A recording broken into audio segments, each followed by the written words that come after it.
ದ್ವಂದ್ವಾತೀತಂ ಗಗನ ಸದೃಶಂ ತತ್ವಮಸ್ಯಾದಿಲಕ್ಷ್ಯಂ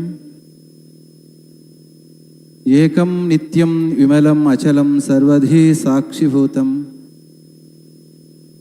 ಭಾವಾತೀತಂ ತ್ರಿಗುಣರಹಿತಂ ಸದ್ಗುರುಂ ತಂ ನಮಾಮಿ. ಶ್ರೀ ವಿದ್ಯಾಂ ಜಗತಾಂ ಧಾತ್ರಿಂ ಸರ್ಗಸ್ಥಿತಿ ಲಯೇಶ್ವರಿಂ ನಮಾಮಿ ಲಲಿತಾಂ ನಿತ್ಯಾಂ ಮಹಾತ್ರಿಪುರಸುಂದರೀಂ. ನಾವೆಲ್ಲರೂ ಕೂಡ ಬಹಳ ಕಾಲದಿಂದ ನಿರೀಕ್ಷೆ ಮಾಡ್ತಾ ಇದ್ದಂಥ ಆದಿಚುಂಚನಗಿರಿ ವಿಶ್ವವಿದ್ಯಾನಿಲಯದ ಬೆಂಗಳೂರಿನ ಕ್ಯಾಂಪಸ್ ಇವತ್ತು ಲೋಕಾರ್ಪಣೆಗೊಂಡಂಥ ಈ ಪವಿತ್ರ ಕಾರ್ಯಕ್ರಮದಲ್ಲಿ ನಮ್ಮೆಲ್ಲರ ಆರಾಧ್ಯ ದೈವ ಯೋಗಿ ಪದ್ಮಭೂಷಣ ಜಗದ್ಗುರು ಡಾಕ್ಟರ್ ಶ್ರೀ ಬಾಲಗಂಗಾಧರನಾಥ್ ಮಹಾಸ್ವಾಮೀಜಿಯವರ ದಿವ್ಯ ಚೇತನಕ್ಕೆ ಮನಸ ನಮಿಸಿ, ಪರಂಪೂಜ್ಯ ಶ್ರೀ ಪರಮಾತ್ಮಾನಂದ ಮಹಾಸ್ವಾಮೀಜಿಯವರ ಸನ್ನಿಧಿಯಲ್ಲಿ, ಮಾದಾರ ಚೆನ್ನಯ್ಯ ಮಹಾಸ್ವಾಮೀಜಿಯವರಲ್ಲಿ ಮತ್ತು ಬಹು ವಿಶೇಷವಾಗಿ ಇಂದು ದೆಹಲಿಯಿಂದ ಬಂದು ಹಳ್ಳಿಯಲ್ಲಿರ್ತಕ್ಕಂಥ ವಿಶ್ವವಿದ್ಯಾನಿಲಯದ ಬೆಂಗಳೂರಿನ ಈ ಕ್ಯಾಂಪಸ್ಸನ್ನು ದೇಶಕ್ಕೆ ಲೋಕಾರ್ಪಣೆ ಮಾಡಿದಂಥ ಅಮಿತ್ ಶಾಜಿ ಅವರನ್ನು ಕೂಡ ಈ ಸಂದರ್ಭದಲ್ಲಿ ವಿಶೇಷವಾಗಿ ಸ್ಮರಿಸಿಕೊಂಡು, ವೈದ್ಯಕೀಯ ಶಿಕ್ಷಣ ಹಳ್ಳಿಗೂ ಕೂಡ ತಲುಪಬೇಕು ಅಂತಕ್ಕಂತಹದ್ದು ಮೋದಿಜಿಯವರ ಮತ್ತು ಅಮಿತ್ ಶಾಜಿಯವರ ಕನಸು. ಅದಕ್ಕೆ ಪೂರಕವಾಗಿ ಆದಂಥ ಈ ಒಂದು ಕಾರ್ಯಕ್ರಮದಲ್ಲಿ ಮತ್ತೊಮ್ಮೆ ಅವರ ಉಪಸ್ಥಿತಿಯನ್ನು ಗೌರವಿಸಿ, ರಾಜ್ಯ ಸರ್ಕಾರದಲ್ಲಿ 2 ಬಾರಿ ಮುಖ್ಯಮಂತ್ರಿಗಳಾಗಿ ಬಡವರ ಧ್ವನಿಯಾಗಿ ಸೇವೆಯನ್ನು ಮಾಡಿ ಪ್ರಸ್ತುತ ಕೇಂದ್ರ ಸರ್ಕಾರದ ಮಂತ್ರಿಯಾಗಿರ್ತಕ್ಕಂಥ ಪ್ರೀತಿಯ ಕುಮಾರಸ್ವಾಮಿಯವರೇ, ಶರಣ್ ಪ್ರಕಾಶ್ ಪಾಟೀಲ್ ರವರಿದ್ದಾರೆ, ಅಶೋಕ್ ರವರಿದ್ದಾರೆ, ಸೋಮಣ್ಣ ಅವರಿದ್ದಾರೆ, ಸುಧಾಕರ್ ಅವರೇ, ವಿಶ್ವನಾಥ್ ರವರೇ, ಶ್ರೀನಿವಾಸಯ್ಯ ಅವರೇ, ವೇದಿಕೆಯಲ್ಲಿ vice chancellor and the dean of the university, ಸುಕ್ಷೇತ್ರ ಆದಿಚುಂಚನಗಿರಿ ಮಹಾಸಂಸ್ಥಾನದ ವಿವಿಧ ಜಿಲ್ಲೆಗಳ ಎಲ್ಲ ಸ್ವಾಮೀಜಿಯವರ ಉಪಸ್ಥಿತಿ ಇದೆ. ಪ್ರೀತಿಯ ಭಕ್ತರೇ, ಮಾಧ್ಯಮ ವೃಂದದವರೇ, ಆಸ್ತಿಕ ಮಹಾಶಯರೇ, ಈಗಾಗಲೇ ಲೋಕಾರ್ಪಣೆಗೊಂಡಂಥ ಈ ಕಾರ್ಯಕ್ರಮದಲ್ಲಿ ನಾವೆಲ್ಲರೂ ಕೂಡ ಭಾಗಿಗಳಾಗಿದ್ದೇವೆ. ಇಂದು ಆದಿಚುಂಚನಗಿರಿ ವಿಶ್ವವಿದ್ಯಾನಿಲಯದ ಮುಂದುವರಿದ ಭಾಗ ಕೇವಲ ಕಟ್ಟಡಗಳನ್ನು ಕಟ್ಟುವ ಭಾಗ ಅಲ್ಲ, ಇದು ಜನಗಳ ಮನಸ್ಸನ್ನು ಬೆಸೆಯುವಂಥ ಕಾರ್ಯ ಮತ್ತು ಜನಗಳಿಗೆ ಬೇಕಾಗಿರ್ತಕ್ಕಂಥ ವಿದ್ಯೆ ಮತ್ತು ಆರೋಗ್ಯವನ್ನು ಕೊಡ್ತಕ್ಕಂಥ ಒಂದು ಸೌಭಾಗ್ಯದ ಕಾರ್ಯಕ್ರಮ ಇದು ಆಗಿದೆ. 1974 ಸುಮಾರಿಗೆ ನಮ್ಮ ಪೂಜ್ಯ ಗುರುಗಳಾಗಿದ್ದಂತಹವರು ಸರಿಯಾದ ಆರೋಗ್ಯ ಸಿಗದರೇನೆ, ತಪಾಸಣೆ ಮಾಡಿಕೊಳ್ಳಿಕ್ಕೆ ಆಗದರೇನೆ ಆ ದೇಹವನ್ನು ಬಿಟ್ಟ ಸಂದರ್ಭದಲ್ಲಿ ನಮ್ಮ ಪೂಜ್ಯ ಗುರುಗಳಿಗೆ ಒಂದು ಸಂಕಲ್ಪ ಆಯಿತು. ಅದು ಕಾರಣ BG ನಗರದ first hospital and medical college ಅಸ್ತಿತ್ವಕ್ಕೆ ಬರಲಿಕ್ಕೆ ಸಾಧ್ಯ ಆಯಿತು. ನಂತರದಲ್ಲಿ ಮತ್ತೆ ಕೆಂಗೇರಿ ಭಾಗದಲ್ಲಿ BGS global institute of medical science and the hospital came in to existence. Again it is to serve and to cater the health service to the rural part of that area. ಮತ್ತೆ ವಿಶ್ವವಿದ್ಯಾನಿಲಯ ಈ ಭಾಗದಲ್ಲಿ ಇದನ್ನು ನಗರೂರು ಅಂತ ಕರೀತೇವೆ. ನಗರ ಅಂದರೆ city, ಊರು ಅಂದರೆ village. It is neither a city nor a village, so aptly it is named as a Nagaruru. ಇಂತಹ ಒಂದು ಭಾಗದಲ್ಲಿ ನಮ್ಮ ಭಕ್ತರುಗಳಿಗೆ, ಈ ಭಾಗದಲ್ಲಿರ್ತಕ್ಕಂಥ ಭಕ್ತರುಗಳಿಗೆ, ನಾಗರಿಕರಿಗೆ ಆರೋಗ್ಯ ಮತ್ತು ವಿದ್ಯೆ ಸಿಗಬೇಕು ಅನ್ನೋ ಒಂದು ಕಾರಣಕ್ಕೋಸ್ಕರ ಪೂಜ್ಯ ಗುರುಜಿಯವರ ಸಂಕಲ್ಪ ಮತ್ತು ನಿಮ್ಮೆಲ್ಲರ ಅಭಿಪ್ಸೆಯಂತೆ ಈ ವ್ಯವಸ್ಥೆ ಅಸ್ತಿತ್ವಕ್ಕೆ ಬರಲಿಕ್ಕೆ ಸಾಧ್ಯ ಆಯಿತು.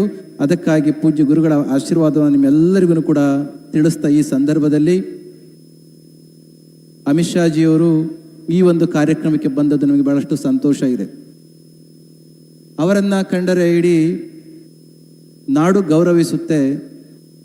ಕಾರಣ ಅವರಲ್ಲಿರ್ತಕ್ಕಂಥ ಒಂದು ಶಕ್ತಿ, ಅವರ ಶಕ್ತಿ ಇರ್ಬೋದು, ಬೇರೆಯವರ ಶಕ್ತಿ ಇರ್ಬೋದು. ಶಕ್ತಿ ಎಲ್ಲಿಂದ ಬರುತ್ತೆ ಅಂತಂದರೆ, the simple understanding how one can derive the energy after having seen Amit Shaji one who is going to enrooted deeply into the culture of the country, one such person is going to derive the energy by default. ಹಣ್ಣು ಹೇಗೆ ಕೊಡುತ್ತೆ, ಮರ ನೆರಳನ್ನು ಹೇಗೆ ಕೊಡುತ್ತೆ, ಹೂವನ್ನು ಹೇಗೆ ಕೊಡುತ್ತೆ ಅಂತಂದರೆ ಆ ಮರದ ಬೇರುಗಳು ಆಳವಾಗಿ ಭೂಮಿಯಲ್ಲಿ ಇರೋದ್ರಿಂದ. Similarly if you have to get fruit, flowers and the best of the best out of the tree, the way how it is rooted deeply into the soil, similarly if we too are deeply rooted into the culture of our country, we too are going to derive the energy the way how he has been getting the energy. ಒಂದು ಮಾತು ಅವರನ್ನು ನೋಡಿದಾಗ, ತುಂಬ ಸನಿಹದಿಂದ ನೋಡಿದಾಗ ನೆನಪಾಗುತ್ತೆ.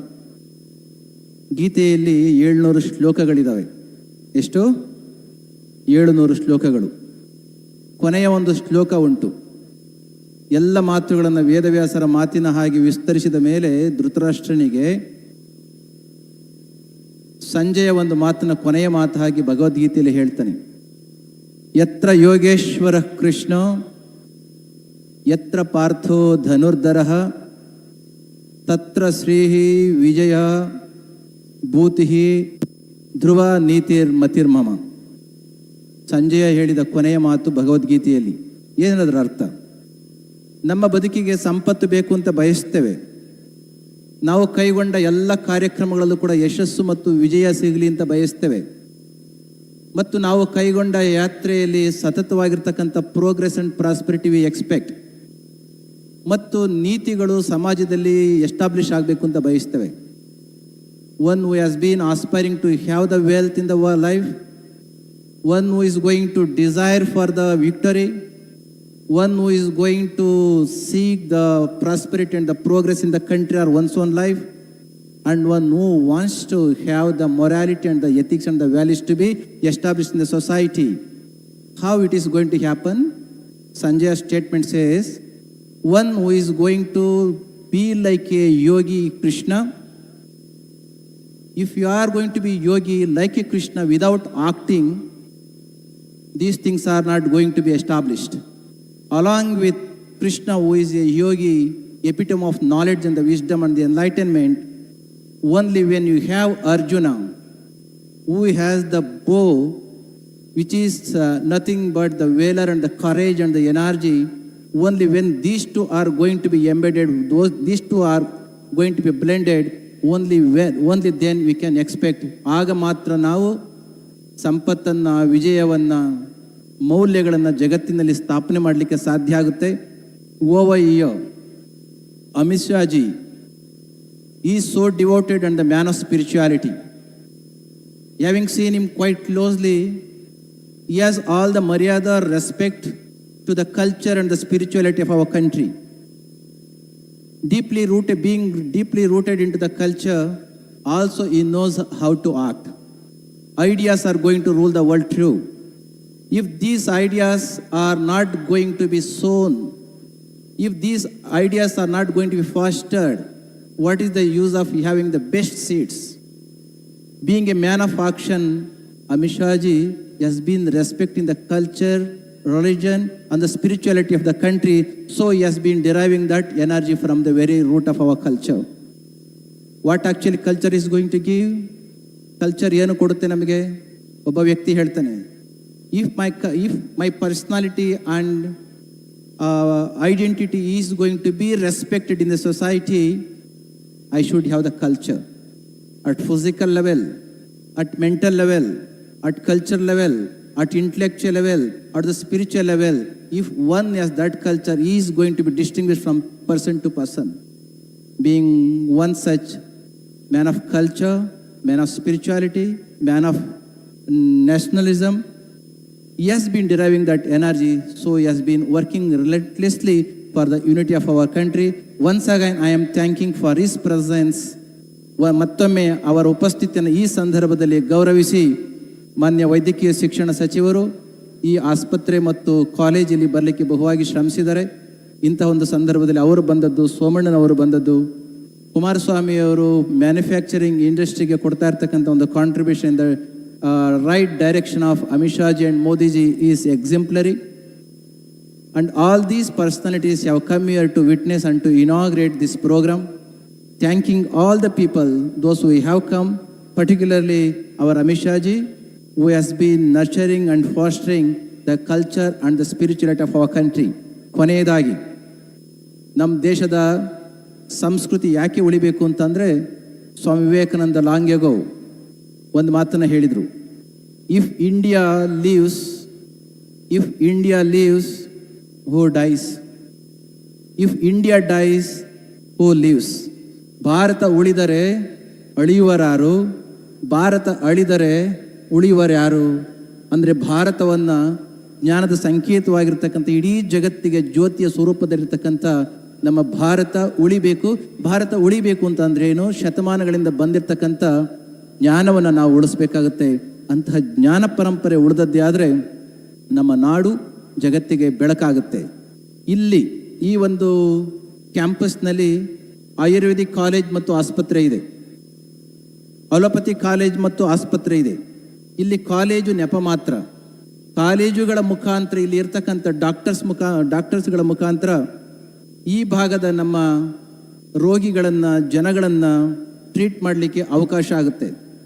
ಒಂದು ಸಲ ಅಮಿತ್ ಶಾಜಿಯವರು ಹೇಳಿದರು, unless we integrate both our ancient system of medicine and the education along with the modern medicine, if it is not going to be integrated, future is going to be very difficult. ಒಂದು ಕಡೆ ಆಯುರ್ವೇದವನ್ನು ನಾವು support ಮಾಡಬೇಕು, ಇನ್ನೊಂದು ಕಡೆ modern ಇದನ್ನು ಕೂಡ support ಮಾಡಬೇಕು. This is the vision which was given by him. As the result the system is realised over year. ಪೂಜ್ಯ ಗುರು ಬಾಲ ಗಂಗಾಧರ ಮಹಾಸ್ವಾಮೀಜಿಯವರ ಕನಸು ಇವತ್ತು ಸಾಕಾರಗೊಂಡಿದೆ. ಇದರ ಸೌಲಭ್ಯವನ್ನು ತಾವೆಲ್ಲರೂ ಕೂಡ ಉಪಯೋಗಿಸಿಕೊಳ್ಳಿಕ್ಕೆ ಇಂದು ವ್ಯವಸ್ಥೆ ಲೋಕಾರ್ಪಣೆಗೊಂಡಂಥ ಈ ಸಂದರ್ಭದಲ್ಲಿ ಮತ್ತೊಮ್ಮೆ ವೇದಿಕೆಯಲ್ಲಿರ್ತಕ್ಕಂಥ ಪ್ರತಿಯೊಬ್ಬರಿಗೂ ಕೂಡ ಶ್ರೀಮಠದ ಆಶೀರ್ವಾದವನ್ನು ಹೇಳ್ತಾ ಅಮಿತ್ ಶಾಜಿಯವರು ಬಂದು ಈ ಕಾರ್ಯಕ್ರಮವನ್ನು ನೆರವೇರಿಸಿ ಈ ವ್ಯವಸ್ಥೆಯನ್ನು ಲೋಕಾರ್ಪಣೆ ಮಾಡಿ ಕೊಟ್ಟದ್ದಕ್ಕೆ ಮತ್ತೊಮ್ಮೆ ಅವರಿಗೆ ಧನ್ಯವಾದಗಳನ್ನು ಹೇಳಿ ನನ್ನ ಮಾತುಗಳನ್ನ ಮುಗಿಸ್ತೇನೆ. ಜೈ Shri Gurudev. Great words of wisdom from the great visionary. Wellness Center